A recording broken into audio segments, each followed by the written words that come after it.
ता-दा! एक बार फिर शुरू करते हैं विक्रम और बेताल की कहानी का सिलसिला। तो अब हमें तो पता ही है कि बेताल अपने पेड़ पर उल्टा लटका है और विक्रम फिर जाता है और बेताल को अपनी पीठ पर बिठाकर वापस उसी रास्ते पे चलना शुरू करता है। जब विक्रम बेताल को अपनी पीठ पर बिठाकर ले जा ही रहा था तो बेताल ने विक्रम से कहा कि विक्रम, मैं तुम्हें एक और कहानी सुनाता हूँ। कहानी है गांधार देश की। गांधार देश में प्रदत्त नाम का राजा राज करता था और उसी राज्य में मदन सेना नाम की एक लड़की रहती थी। मदन सेना बहुत ही सुंदर और समझदार थी। एक दिन मदन सेना अपनी सहेलियों के साथ बाग में खेलने गई। अब जब वो बाग में खेलने गई तो उसी बाग में एक सेठ का लड़का भी आया था। उसका नाम था रामेश्वर।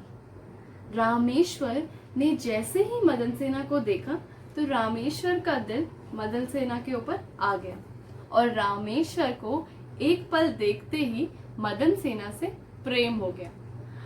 रामेश्वर को अब मदन सेना के अलावा कुछ नजर ही नहीं आता। वो चाहता था कि मदन सेना उससे शादी कर ले। एक दिन रास्ता देखकर रामेश्वर ने मदन सेना से अपने दिल की बात कह दी। मदन सेना को रामेश्वर इतना कुछ खास पसंद नहीं था। वो तो रामेश्वर को इतना कुछ खास जानती भी नहीं थी। तो उसने कहा कि मैं तुम्हारा प्रस्ताव स्वीकार नहीं कर सकती। तो रामेश्वर ने कहा कि अगर तुम मेरे प्रेम को स्वीकार नहीं करोगी तो मैं अभी के अभी इस नदी के अंदर कूद जाऊंगा। और जैसे ही उसने ये शब्द पूरे किए रामेश्वर उस पुल से नदी के अंदर कूद गया। मदन सेना को लगा कोई ठोस मजाक चल रहा है, अभी रामेश्वर उस नदी के अंदर से निकलेगा और तैरते हुए बाहर आ जाएगा। लेकिन मदन सेना कितने ही वक्त तक वहां खड़ी रही लेकिन ऐसा नहीं हुआ। अचानक से मदन सेना ने उसके अंदर छलांग लगा दी ताकि वो रामेश्वर को बचा सके। उसने नदी के अंदर छलांग लगाई, रामेश्वर को बचाया और किनारे तक ले आई। मदन सेना ने रामेश्वर से पूछा कि तुमने तैराई क्यों नहीं की, तुम अपने आप को बचा क्यों नहीं रहे थे, तुम अपने हाथ पैर क्यों नहीं हिला रहे थे। तो मदन सेना को रामेश्वर ने जवाब देते हुए कहा कि अगर मुझे तुम्हारा प्रेम ही नहीं मिलेगा तो इस दुनिया में मैं जीकर क्या करूंगा। मुझे तैरना नहीं आता, इसीलिए मैं अपनी जान देना चाहता था। दोनों एक दूसरे को देखते रहे। तभी रामेश्वर ने मदन सेना से कहा कि चांदनी रात को मैं तुम्हें इस पुल के ऊपर दोबारा मिलूंगा और अगर तुम्हें मुझसे प्रेम है तो मुझसे मिलने जरूर आना। मदन सेना ने रामेश्वर की वो बात सुनी और उसे जवाब में कहा कि अगर भगवान की कृपा होगी तो मैं तुमसे मिलने जरूर आऊंगी। अब इसी बात को कुछ दिन बीत गए और मदन सेना के लिए उसके माता पिता ने रिश्ता ढूंढना शुरू किया। उसके माता पिता उसके लिए रिश्ता ढूंढ रहे थे तो उन्हें एक अच्छा वर भी मिल गया। उन्हें रिश्ते की इतनी जल्दी होती भी नहीं, लेकिन मदन सेना के जो दादा दादी थे वो बहुत बूढ़े हो चुके थे और उनकी आखिरी इच्छा थी कि वो अपनी पोती का विवाह होते हुए देखना चाहते थे। वो चाहते थे कि वो अपनी पोती को खुद से विदा करें ताकि खुशी खुशी वो अपने दूसरे घर जाए और हमेशा के लिए खुश रहे। तो जल्दी जल्दी मदन सेना के रिश्ते की बात हुई और शादी की डेट भी फिक्स हो गई।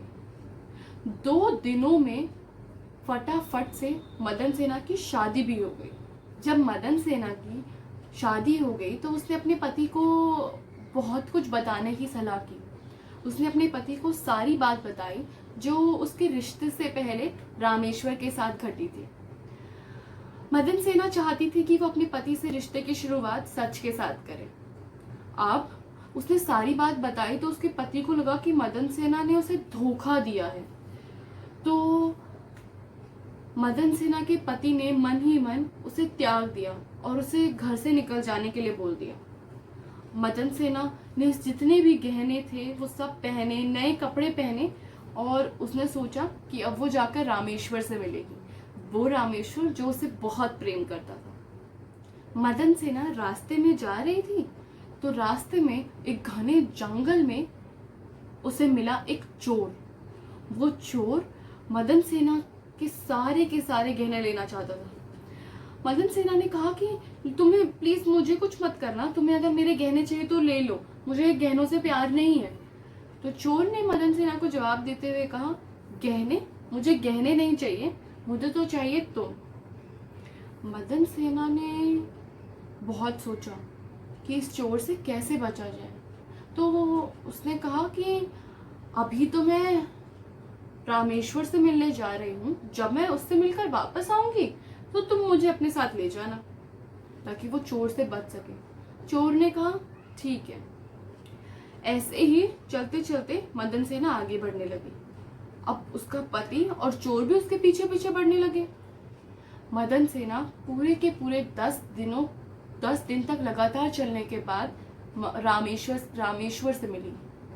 जब वो रामेश्वर से मिली तो उसने सारी की सारी बात जो भी उसके पति के साथ हुई थी वो उसने बताई कि कैसे अब उसकी शादी हो चुकी है और उसके घर वाले चाहते हैं कि वो एक नया रिश्ता तैयार करे।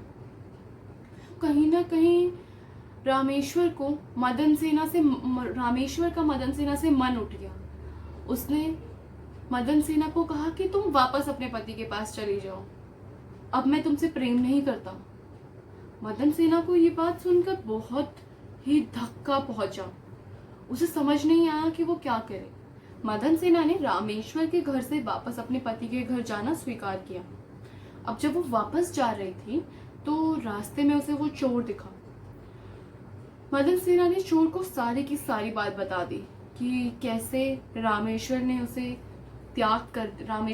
त्याग कर दिया है और उसका पति भी उसे घर वापस नहीं लेना चाहता। ये चीज सोचकर उस चोर को बहुत दया आई और उसने भी उसको जाने दिया। उसके गहने भी नहीं लिए और ना ही उसने मदन सेना को वापस उसके साथ ले जाने की कोशिश की। मदन सेना उस चोर से बचकर अपने पति के घर वापस गई। उसके पति ने सारा हाल अपनी आंखों से देखा था, कैसे रामेश्वर से बचकर और चोर से बचकर मदन सेना वापस अपने पति के घर आई थी। तो उसके पति ने उसे स्वीकार किया और दोनों खुश खुश रहने लग गए। अब जैसे ही ये कहानी खत्म हुई तो बेताल ने विक्रम से पूछा कि विक्रम तुम बताओ कि सबसे बड़ा त्यागी कौन है? सबसे बड़ा त्यागी क्या उसका पति है, चोर है, या फिर उसका दोस्त? विक्रम ने इसका जवाब देते हुए कहा कि सबसे बड़ा त्यागी तो वो चोर है, क्योंकि उसके पति ने अपनी पत्नी के ऊपर बिना किसी सबूत के शक किया।